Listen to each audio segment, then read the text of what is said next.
एक बड़ी इंटरेस्टिंग सवाल पूछी है कि जब तुम बच्चे के साथ आसपास मंडरा रहे हो तो कितने टाइम के बाद तुम छोड़ना बंद कर देते हो, उस बॉडी को छोड़ करके कहीं और जाना बंद कर देते हो। कोई गेस करिए कि किस एज के बाद से एक सोल बॉडी को छोड़ना बंद कर देती है। देखिए, जैसे हम लोग जब सोते हैं तो बॉडी से अलग तो होते हैं लेकिन बहुत दूर नहीं जाते। एग्जैक्ट अमाउंट ऑफ बताया गया है ज़ेनोगा एडवांस में, कितना दूर जाते हैं हम। करीब 1 इंच हम दूर जाते हैं जब हम सोते हैं। मॉलिक्यूलर बॉडी की बात की गई है। अगर 2 से 3 इंच दूर चले गए इसका मतलब हम कोमा में रहेंगे। और हमारी सोल का हमारी बॉडी के साथ में जो कनेक्शन है उसका एक लिंक है, एक तार है, उसको बोलते हैं आत्मसूत्र। जब तक आत्मसूत्र बॉडी और सोल के बीच में है तब तक कोई आदमी अगर कॉन्शियसली मर जाए, मरेगा नहीं, क्योंकि उसके अंदर में प्राण आ रहे हैं आत्मसूत्र से। यही होता है जब रमण महर्षि जैसे लोग समाधि में जाते हैं। नमस्ते दोस्तों, स्वागत है आपका हमारी इस सीरीज़ में जिसका नाम है journey of souls. Journey of souls. हम लोग जब भी जन्म और मृत्यु के बारे में सोचें, जैसे अभी हमारे चाचा जी की डेथ हुई है, तो इस चैप्टर को ज़रूर कोशिश करें याद करने का। मुझे लगता है जितने भी लोग प्रार्थनाएं करते हैं, स्पिरिचुअल बुक्स पढ़ते हैं, वो इसलिए पढ़ाते हैं ताकि हम लोग अपने आप को याद दिला सकें कि हम सब के सब एक ऐसा एंटिटी हैं जो कभी मरता नहीं है, आत्मन है, सोल है। लेकिन इस चीज़ पर हमारा बॉडी और माइंड दोनों भरोसा नहीं कर पाएगा, क्योंकि जो चीज़ को साक्षात दिखाई दे रहा है, किसी का डेथ उसको दिख रहा है, कोई आदमी गायब हो गया, आप कभी नहीं आएगा, तो उसको भरोसा करेगा कि इस तरह की किताबी बातों को भरोसा करेगा। हाँ, स्क्रिप्चर्स में लोग जब बोलते हैं, बड़े बड़े एनलाइटन मास्टर्स बोलते हैं कि मैंने एक्सपीरियंस किया है सेल्फ को, सोल को, तो एक बार थोड़ा बहुत डाउट आ जाता है कि शायद क्या पता हो, लेकिन फिर भी इतना भरोसा नहीं आता कि एक आदमी अपने दुख से बाहर निकल सके। अभी रिसेंटली मैंने चाचा जी के ऊपर एक व्लॉग बनाया, उनकी डेथ के ऊपर। मैंने कहा कि मैं अपने दुख से बाहर आ चुका हूँ। उनसे मैं रोज़ नहीं मिलता था, 1-2 महीने में बात हो जाती थी। उनकी फैमिली उस पेन में अभी भी होगी, और सबसे ज़्यादा तो उनकी वाइफ चाची उस पेन में होंगी। तो मैं अगर ये वीडियो उनको दिखा सकता तो मैं चाहूँगा कि वो इसको देखें और महसूस करें इसकी सच्चाई को, क्योंकि ये हमारा मन भी चाहता है। हमारा मन वही चीज़ विश्वास कर पाता है जो वो चाहता है। तो इस चैप्टर का नाम है रीबर्थ, और ये चैप्टर अगर कोई ध्यान से, मन से समझे तो उसको विश्वास हो जाएगा कि हमारा रीबर्थ होता है। इसमें डॉक्टर माइकल अपने क्लाइंट्स को हिप्नोटाइज़ करते हैं, पास में ले जाते हैं, और ये लास्ट क्लाइंट है उनका, केस नंबर 29, जो अब शरीर में आ चुका है। उसके बाद की बातचीत चल रही है, और हमने जो लास्ट पढ़ा था उसमें यही कोर था लास्ट टाइम कि बॉडी अपने आप में, उसका भी एक माइंड होता है बॉडी का, और एक होता है सोल, आत्मन। और आत्मन बॉडी को क्या देती है? लास्ट में हमने क्या पढ़ा था, याद है कुछ? Last line, recognition of the truth of what the brain sees. आंखें देखती हैं लेकिन उसको पहचानती नहीं है।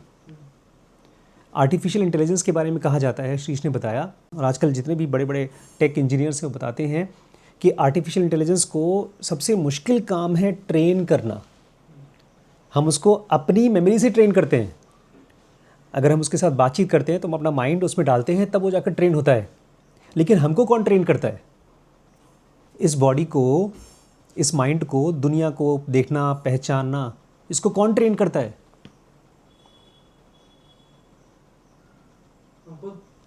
हम खुद नहीं, हमारी soul. Recognition of the truth of what the brain sees. Shirish बड़े खुश हैं आजकल कि मुझे अब फिजिक्स केमिस्ट्री नहीं पढ़ना होगा। अब आज वो बोल रहे थे कि मैं अपना टाइम डेडिकेट कर पाऊँगा एआई को, कंप्यूटर को। आपके ऊपर प्रेशर है ही नहीं पढ़ाई का, लेकिन फिर भी किसी भी चीज़ को पहचान पाना, उसके साथ इन्वॉल्व हो पाना, ये काम किसका है? सोल का। अगर ये चीज़ आप जान जाएं तो आपके लिए मेमोरी का अलग ही रोल होगा। उसके बाद कोई भी इंसान धरती पर जब आएगा तो केवल इंद्र की तरह नहीं जिएगा, सेंसर्स की तरह नहीं जिएगा। कल देख रहे थे ना हम लोग, नरसिम्हा फिल्म देख रहे थे। भगवान विष्णु को बुलाया था राक्षसों को मारने के लिए। विष्णु कौन है? जो लेटे रहते हैं। लेटे नहीं वैभव बोल रहा है जो लेटे रहते हैं। विष्णु कौन है भाई? श्रीश, विष्णु कौन है? Vishnu is the creator. वो एटर्नल प्रेजेंट सोल का रिप्रेजेंटेशन है विष्णु। आई सेंटर भी नहीं, ये गलत है। फिर भी अगर भगवान का कोई माइंड हो सकता तो वो है विष्णु। भगवान का माइंड नहीं होता, भगवान को माइंड की ज़रूरत नहीं पड़ती। तो सोल का काम क्या है? Recognition of the truth of what brain sees. हमारी आंखें, हमारा माइंड, हमारा ब्रेन जो कुछ भी देखता है उसको पहचान पाना। अब आगे की बातचीत शुरू करते हैं। ये आदमी अपनी माँ के घर में पहुँच चुका है। डॉक्टर माइकल उससे पूछ रहे हैं, मैं चाहता हूँ थोड़ा सा आप लोग इमेजिन करिए, अब आप नया शरीर ले रहे हैं, इमेजिन करिए। डॉक्टर माइकल बोलते हैं, तुम एक नए शरीर में जा रहे हो। क्या तुम्हें पक्का है कि इस बॉडी में जब तुम घुस रहे हो तो ये बॉडी अजीब सा नहीं फील कर रही है? कौन मेरे अंदर घुस रहा है? आप लोग नहीं सोचते होंगे ऐसे ना?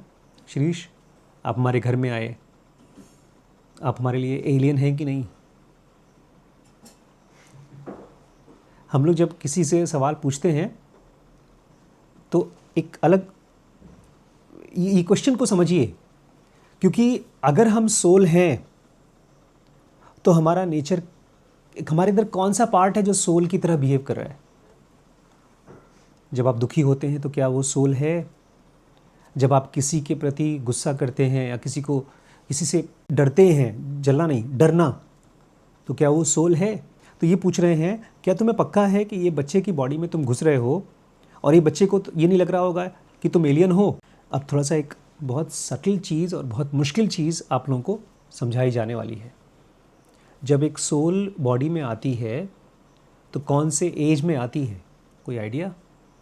माँ के गर्भ में सोल कब, कौन से एज में आती है? 5 मंथ से लेके बर्थ के टाइम तक कभी भी। Very true. जो भी डॉक्टर माइकल ने कहा है और जिन्होंने एडवांस में कहा है, वो 4-5 महीने के एज में आती है। तो ये बोल रहे हैं, नहीं नहीं, बिल्कुल ऐसा नहीं होता कि हम लोग एलियन होते हैं। इसलिए तो हम एक अनडेवलप्ड ब्रेन में घुसते हैं। अनडेवलप्ड, जो पूरी तरह से डेवलप नहीं है। उस बच्चे की उस अभी तक पर्सनालिटी बनी नहीं है। तो वो बच्चा मुझे कैसे देखता है? एक फ्रेंड की तरह, एक ट्विन की तरह।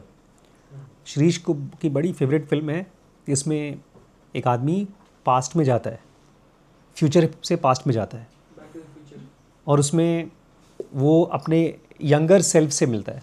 जो जवान है वो यंगर सेल्फ से मिलता है, और दोनों बड़ी बहस करते हैं, और दोनों कभी कभी एक ही चीज़ को साथ में करते हैं। दोनों का एक साथ कोई कोल्ड ड्रिंक पी रहे हैं, एक साथ कोई उनकी कुत्ते की हैबिट है, कुत्ते को साथ खेलना कूदना, तो बड़ा अच्छा सा लगता है। ऐसे ही कुछ होता है जब हमारे अंदर में, कौन सा, एडम प्रोजेक्ट नाम था उस फिल्म का। तो ये शरीर भी जब आत्मा को लेता है तो उसको ऐसा फील होता है जैसे एक ट्विन, एक जुड़वा जो उसका पार्ट होने वाला है। ये ऐसा है जैसे कि वो बच्चा मेरा वेट कर रहा था कि वो आ जाए। डॉक्टर माइकल 2 चीज़ें पूछ रहे हैं कि क्या तुम्हारे को किसी और हायर पावर ने, कोई ईश्वर ने, कोई भगवान ने तुमको यहाँ पर प्रिपेयर किया है इस बच्चे की बॉडी में आने के लिए? 2 सवाल क्या पूछ रहे हैं? एक तो बच्चे के बॉडी में आने के लिए कोई तैयार कर रहा है, और दूसरा क्या भगवान होते हैं? क्योंकि ये सारी की सारी बातचीत, सोल का एग्जिस्ट करना, अगर हमको विश्वास हो जाए तो खाली हमारे बारे में हमको खुशी नहीं होगी कि हमारा बार बार जन्म होता है, ये भी पक्का हो जाएगा कि ईश्वर या भगवान है। और जब तक उसके ऊपर भरोसा नहीं होता है तब तक हमारे दुख ख़त्म नहीं होंगे। मुझे याद है, आज भी वो रात याद है जब मैंने कुछ लोगों को मरते हुए देखा था सपने में, और फिर अचानक से भगवान ने उनको ज़िंदा कर दिया। तो वो सपने का एक्सपीरियंस था, लेकिन उससे मुझे ये फीलिंग आ रही थी कि भगवान हैं। तो ये पूछ रहे हैं, तुम्हें लगता है कि भगवान ने तुमको यहाँ बच्चे के अंदर में जाने के लिए तैयारी की है? इस आदमी को पता नहीं है, तो बोलता है मुझे पता नहीं है, लगता तो ऐसे ही है कि भगवान ने तैयारी कराई हो। मैं चाहता हूँ आप लोग इस चीज़ को पहचानें, प्रोसेस ऑफ यूनिफिकेशन। किस चीज़ को? Process of unification. क्योंकि सोल बॉडी के साथ में एक बहुत परफेक्ट रिदम में काम करती है। ऐसे काम करती है कि कभी हम लोगों को एहसास ही नहीं होता कि सोल अलग है और बॉडी अलग है। खाली एक टाइम पर, वो सबसे ज़्यादा इरिटेटिंग टाइम है, जब सोल बॉडी से अलग होती है। उस समय बॉडी बेचारी बहुत लाचार हो जाती है, उस समय उसको नींद आती रहती है। जब हम सो जाते हैं, गहरी नींद में होते हैं, तो हमारी सोल हमारी बॉडी में नहीं रहती, वो अलग थलग हो जाती है। जब हम कोमा में होते हैं तो हमसे अलग थलग हो जाती है, इसीलिए हम बेहोश हो जाते हैं। अगर हम केवल बॉडी होते तो हमको कोई टेंशन नहीं होती, सोल आए चाहे जाए, हम अपना आराम से कॉन्शियसली रहते। लेकिन हमारे बॉडी के अंदर में जो कॉन्शियसनेस का, माइंड का, जिंदापन का स्टेट है, वो किससे आती है? सोल से। लेकिन ये जो प्रोसेस ऑफ यूनिफिकेशन है, ये एक नए लेवल पे जाना है। जहाँ तक डॉक्टर माइकल बता रहे हैं उससे आगे नया लेवल मतलब समझते हैं? अभी तो बॉडी है और इसके अंदर सोल है, और बॉडी ऐसा है जैसे कि बहुत पुराने ज़माने का फ़ोन, आज से 50 साल पुराना फ़ोन, एकदम नया नया मोबाइल फ़ोन, और उसके अंदर में आपने लगा दिया है एक हाई डेफिनेशन चिप जो इंटरनेट चलाने की कोशिश कर रहे हैं। उसके अंदर स्क्रीन भी काम नहीं कर रहा है, उसके अंदर ना ही तो कोई सॉफ्टवेयर डाउनलोड हो रहा है, बट फिर भी आप ज़बरदस्ती उसको यूज़ कर रहे हैं। तो उस फ़ोन से आप क्या कर पाएंगे? छोटे वाले फ़ोन को अगर आप जोड़ दीजिए, सिम कार्ड डाल दीजिए, पूरा 5G SIM card latest technology का डाल दो उस फ़ोन में, तो क्या करेगा वो फ़ोन? वो बेचारा खाली कॉल ही कर पाएगा। अगर वो सिम कार्ड 5G का हो, 4G का हो, जो भी हो, उतना ही करेगा जितना उसकी कैपेसिटी है। ऐसे हमारी हालत है। ये बॉडी सोल के साथ तो रहती है, लेकिन सोल को ठीक से जी नहीं पाती। आज मुझसे अनुज पूछ रहे थे, सर एक फ़ोटो दिखाया, उसमें लिखा था हर इंसान का परिवार ही सबसे बड़ी चीज़ है, उसका पिता सबसे, उसका ऐसे कोटेशन था, उसका पिता उसको सबसे बड़ा गुरु है, उसके परिवार उसका सबसे बड़ा रखवाला है, ऐसे करके 4-5 चीज़ें थी। वो ये पूछना चाहते थे कि ये सच है कि भगवान सच है, भगवान की भक्ति करनी चाहिए कि परिवार के साथ डेडिकेट करना चाहिए। तो मैं उनको बता रहा था कि जब तक हम बॉडी हैं तब तक ये सच है। क्या चीज़? हमारा बॉडी, हमारा परिवार। लेकिन बॉडी है का मतलब क्या है? कब हम बॉडी नहीं रह जाएंगे? सोते वक्त तो नहीं रह जाएंगे, लेकिन अगर हम जगते रहें तब हम कैसे बॉडी को छोड़ पाएंगे? कैसे ऐसी स्टेट आ जाएगी जब बॉडी नहीं रह जाएंगे, जिसमें कि हमारी बॉडी ऐसी हो जाए कि फ़िलहाल जो हमारे ब्रेन के सेंटर्स हैं वो एडवांस्ड सेंटर्स को जगह दें, एडवांस्ड सेंटर्स काम करें, और हम रिस्पॉन्ड कर सकें उन चीज़ों को भी जो एटर्नल हैं। अभी हमारा माइंड केवल रिस्पॉन्ड करता है आसपास में नई चीज़ों को। मैं मार्केट गया था, अभी वॉक करने गया था, तो सब लोग मेरे फ़ोन को देख रहे थे, ये कैमरे को देख रहे थे, एक अजीब टाइप का नया चीज़ था, सब देख रहे थे। अगर आपके आँखों में, आपके ब्रेन में वो आँखों में नहीं, ब्रेन में वो सेल्स डेवलप हो जाएं, और वो प्रोसेस ऑफ यूनिफिकेशन से होता है, वो एडवांस प्रोसेस है। खैर, यहाँ पर ये बोल रहे हैं तुम्हारा ये बॉडी के साथ में जुड़ने का काम पूरा हो गया कि नहीं? एक अच्छी चीज़ है, पता है, मुझे लगता है इस चैप्टर में 2 चीज़ें बताना चाहते हैं। एक तो बर्थ होता है, दूसरा जब तक बच्चा बाहर नहीं आ जाता, माँ के गर्भ से बाहर नहीं आ जाता, तब तक उसके अंदर कोई सोल नहीं आती। ये टाइम लगता है ना, 4-5 महीने से जब तुम उस बॉडी के आसपास घूमते हो, तब से लेकर के जन्म के प्रोसेस तक तुम्हें उसके साथ यूनिफिकेशन का टाइम लगता है। बोलते हाँ, टाइम तो लगता ही है। एक सोल को एक बॉडी के साथ एडजस्ट होने में टाइम लगता है, और अगर एडजस्ट नहीं करेगी तो क्या होगा? अगर एक सोल एक बॉडी के साथ एडजस्ट नहीं करेगी तो क्या होगा? नहीं, साथ में रहती है लेकिन एडजस्ट नहीं कर पा रही है, वो आदमी पागल की तरह बिहेव करता है, इरैशनल की तरह बिहेव करता है, कंफ्यूज की तरह बिहेव करता है, और वो उसके अंदर जान तो है सोल की वजह से, लेकिन उसके अंदर में इंटेलिजेंस नहीं है अभी। जितना ज़्यादा हम लोग सोल हो पाएंगे उतना ही ज़्यादा हम लोग पीसफुल हो पाएंगे, खुश हो पाएंगे, कंपैशनेट हो पाएंगे। इससे फ़र्क नहीं पड़ता कि आपके पास कितना पैसा है, आपका एक चैनल उठ गया, 50 मिलियन सब्सक्राइबर हो गए, 100 करोड़ रुपए आपके पास आ गए, लेकिन आप पीसफुल ही नहीं है। इसका मतलब आपके सोल का आपके बॉडी के साथ में प्रॉपर यूनिफिकेशन नहीं हुआ। डॉक्टर माइकल पूछ रहे हैं उनके बारे में बताओ, जो एकदम लास्ट मिनट पे आके ज्वाइन करते हैं बॉडी को, बच्चे को। तो ये तो उनका स्टाइल है, मेरा नहीं है। जो लोग लेट से बॉडी में ज्वाइन करते हैं उनको काम करना होता है क्रिब में। क्रिब मतलब बच्चे का पालना। पालने में जाकर के वो ब्रेन के साथ में एक सोल एडजस्ट करने की कोशिश कर रही है। एक बड़ी इंटरेस्टिंग सवाल पूछी है कि जब तुम बच्चे के साथ आसपास मंडरा रहे हो तो कितने टाइम के बाद तुम छोड़ना बंद कर देते हो, उस बॉडी को छोड़ करके कहीं और जाना बंद कर देते हो? कोई गेस करिए कि किस एज के बाद से एक सोल बॉडी को छोड़ना बंद कर देती है? देखिए, जैसे हम लोग जब सोते हैं तो बॉडी से अलग तो होते हैं लेकिन बहुत दूर नहीं जाते। एग्जैक्ट अमाउंट ऑफ बताया गया है ज़रूर एडवांस में, कितना दूर जाते हैं हम। करीब 1 इंच हम दूर जाते हैं जब हम सोते हैं। मॉलिक्यूलर बॉडी की बात की गई है। अगर 2 से 3 इंच दूर चले गए इसका मतलब हम कोमा में रहेंगे। और हमारी सोल का हमारी बॉडी के साथ में जो कनेक्शन है उसका एक लिंक है, एक तार है, उसको बोलते हैं आत्मसूत्र। जब तक आत्मसूत्र बॉडी और सोल के बीच में है तब तक कोई आदमी अगर कॉन्शियसली मर जाए, मरेगा नहीं, क्योंकि उसके अंदर में प्राण आ रहे हैं आत्मसूत्र से। यही होता है जब रमण महर्षि जैसे लोग समाधि में जाते हैं। वो दिनों दिन तक सांस नहीं लेते फिर भी मरते नहीं हैं। एक पॉइंट।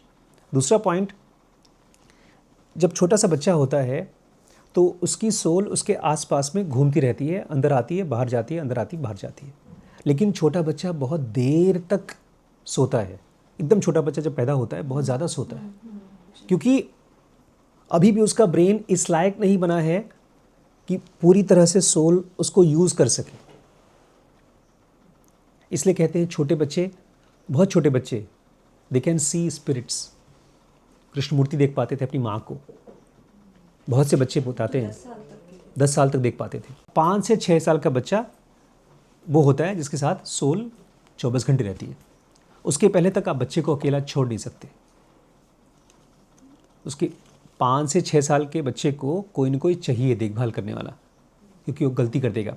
इसका ये मतलब ये हो गया कि हमारा आई सेंटर, हमारी बुद्धि इतनी डेवलप हो जाती है कि हम अपनी देखभाल कर सकते हैं, अपने आप को बचा सकते हैं। उसके पहले तक सोल उस बच्चे को बचा नहीं पा रही है, क्योंकि उस बच्चे का ब्रेन ही इतना डेवलप नहीं हुआ कि उसकी खुद की सोल उसको बचा पाए। उसके एक्सीडेंट्स हो सकते हैं, वो गिर सकता है, वो चोट लग सकता है। डॉक्टर माइकल बोले, ये क्या बात कर रहे हो? 5 से 6 साल के बच्चे के साथ तुम हमेशा रहोगे, उसके पहले क्या तुम्हारी ड्यूटी नहीं है कि वो सोल तुम्हारी सोल तुम्हारी बॉडी के लिए है और तुम घूम रहे हो इधर उधर? बोलते परेशान मत हो। अगर कुछ बॉडी में कुछ गड़बड़ी होती है, खट करके हम लोग घुस जाते हैं, एक शॉट की तरह घुस जाते हैं। डॉक्टर माइकल बोलती ये क्या बकवास कर रहे हो? तुम कहीं और घूम रहे हो, किसी और दुनिया में, और यहाँ पर तुम्हारा बॉडी कुछ गड़बड़ हो गया, पता कैसे चलेगा तुम्हें? आज मैंने एक छोटा सा वीडियो बनाया है मिडिल क्लास ट्रैप का, और बहुत इंपॉर्टेंट वीडियो है, आप भी देखिएगा। मैंने आपको बताया नहीं उसमें क्या बताया। हमारे ब्रेन का मिडिल क्लास ट्रैप में फंसने का एक कोर पैटर्न होता है, और उस कोर पैटर्न को लकीली आज बड़ी मम्मी छोड़ पा रही हैं। इसके पहले तो नहीं छोड़ पा रही थी। कौन सा पैटर्न पता है? जिसमें आप फियर से गाइड नहीं होते हो, आप गाइड होते हो एक्सपेरिमेंट से। कृष्णमूर्ति बोलते थे एक्सपेरिमेंट करो। हम लोगों का जो फियर वाला माइंड है वो हमेशा अपने आप को एक दायरे के अंदर बांध के रखता है। इसलिए सीखता तो है, लेकिन वही सीखता है जो सोसाइटी उसको सिखाना चाहती है, उसी के दायरे में। लेकिन जो लोग भी सोसाइटी को गाइड करते हैं वो लोग होते हैं जो रिस्क लेते हैं। अब मिडिल क्लास आदमी जो रिस्क लेता है वो बहुत कैलकुलेटेड लेता है, और वो भी एक्सट्रीम्स में। ऑल और नन मतलब, ऑल और नन मतलब या तो ये ढेर सारा करेगा या तो बिल्कुल भी नहीं। अगर उसको लगता है कि हाँ ये बहुत अच्छा इन्वेस्टमेंट है तो अपना पूरा सेविंग लगा देगा, बैंक से लोन लेकर लगा देगा कि अब तो लाइफ सेट होने वाली है, या नहीं लगाएगा। लेकिन जो लोग मिडिल क्लास के ट्रैप में से बाहर निकलने वाले हैं वो हमेशा इवैल्यूएट करते रहते हैं कि इसमें रिस्क कितना प्रॉबिलिटी है, इसलिए वो बहुत एक्सपेरिमेंट करते हैं। बट मेरा पॉइंट समझिए, ये कह रहे हैं every brain has a wave pattern. हर एक बच्चे का, मतलब आपका, मेरा, हम सबका ब्रेन का एक वेव पैटर्न है, और वो वेव पैटर्न ऐसा है जैसे हमारे उंगलियों के निशान, यूनिक होता है, हर एक इंडिविजुअल का अलग होता है। इसलिए अगर कोई बच्चा परेशान है, किसी ट्रबल में है, तो खट से उसकी सोल उसके पास आ जाएगी, पहचान जाएगा। अब जाकर डॉक्टर माइकल को समझ में आ रहा है कि एक सोल एक बच्चे को छोड़कर लावारिस छोड़ नहीं देती है, वो अंदर भी रहती है, बाहर भी रहती है, तब भी उसकी देखभाल करती है।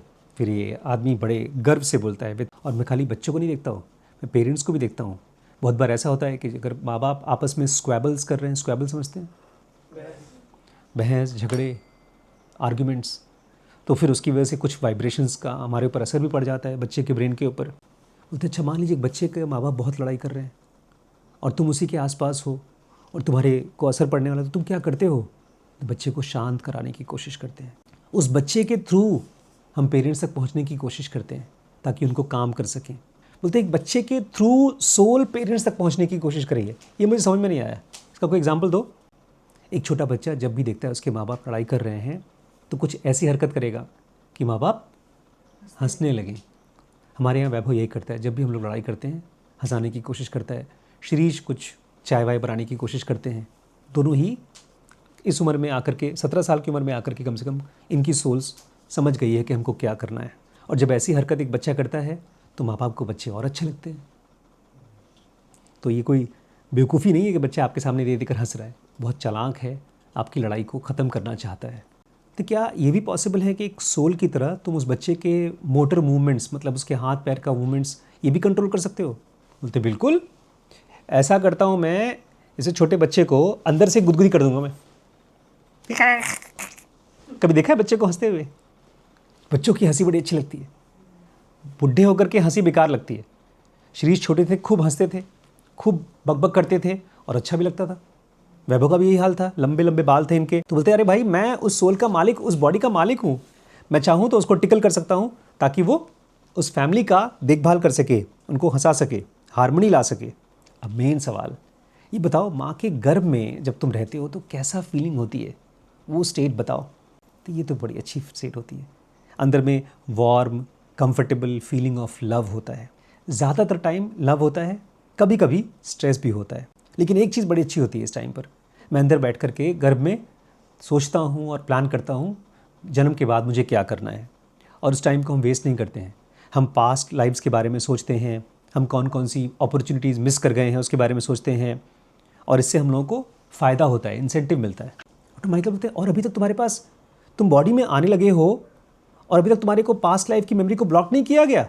होता है ना, जब हम पैदा हो जाते हैं तो पास्ट लाइफ याद नहीं होता, तो वो ब्लॉकिंग चालू होती है बर्थ के बाद। ये बताइए, इस सोल को पूछ रहे हैं, जब एक बच्चा पैदा हो गया, बेबी बॉर्न हो गया, तो क्या ये चीज़ उसको पता होता है कि वो बच्चा, उस सोल कौन है और उसका इस दुनिया में, इस परिवार के साथ अटैचमेंट क्यों है?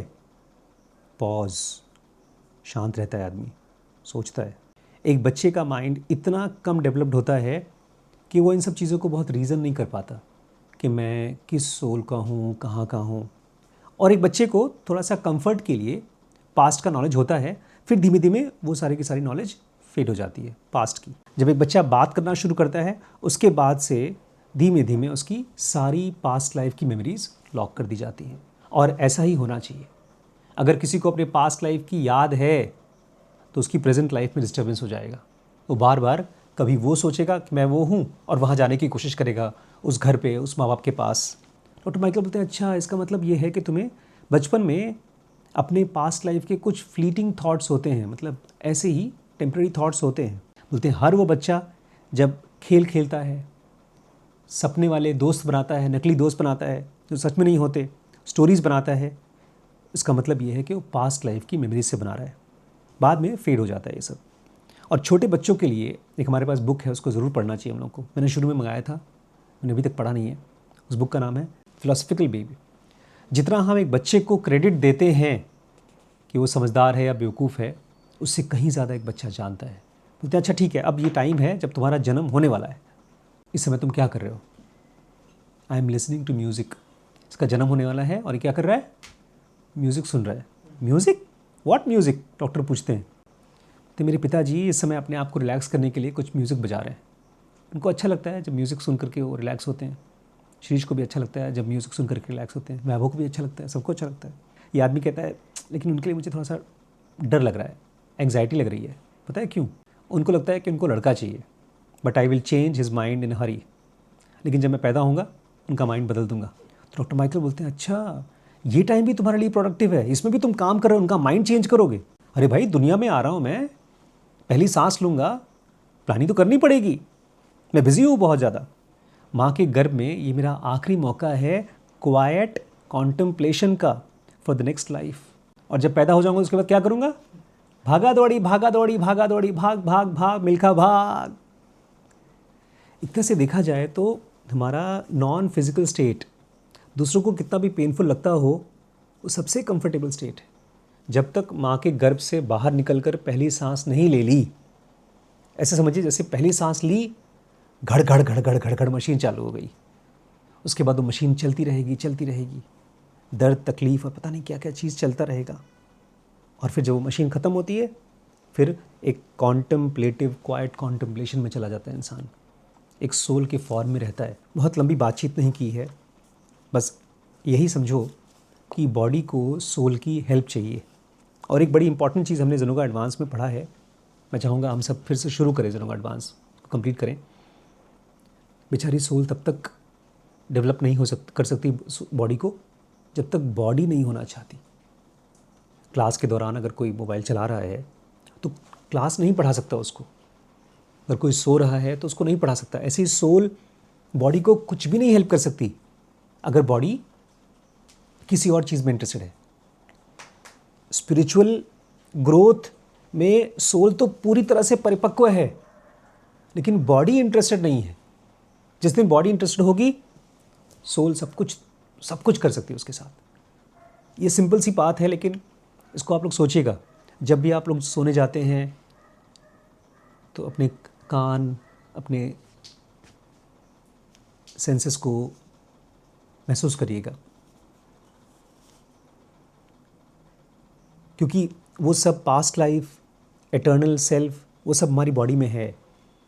नहीं तो खाली मेमोरी के साथ, इस लाइफ की मेमोरी के साथ ही हम लोग खेल खेलते रहेंगे।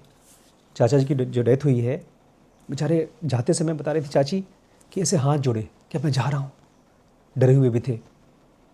लेकिन डरने की कोई ज़रूरत नहीं थी, वो एक एटर्नल सोल है, फिर आएंगे फिर जाएंगे।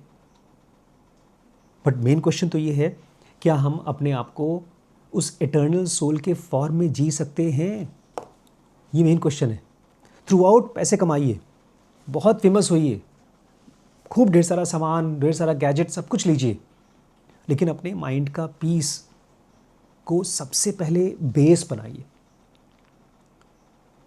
जब तक ये नहीं होगा, तब तक ये बर्थ डेथ का टॉर्चर झेलते रहेंगे।